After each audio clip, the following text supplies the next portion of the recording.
Hi folks, Pat Gage here. Have you ever met anybody with a degree in mechanical engineering and also engineering management that's also a senior project manager that is also great in real estate? Well, if you haven't, folks, join me June 2nd, which is next Wednesday, when my guest, Brady Hoffpauir, is going to come on, and he is just that person. He's a senior project manager for a Fortune 500 company. He also has a syndication company called Ridgeline Equity that helps busy professionals such as you and I to invest in real estate, to invest in the multifamily real estate particularly. So join me. There's a link right here in this video and also in the description to sign up.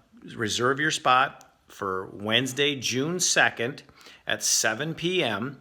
Again, it's another one of our masterminds, and Brady's going to come in and blow your mind on what he's doing, his current projects, some of his past projects, and how he's helping busy professionals such as yourself to make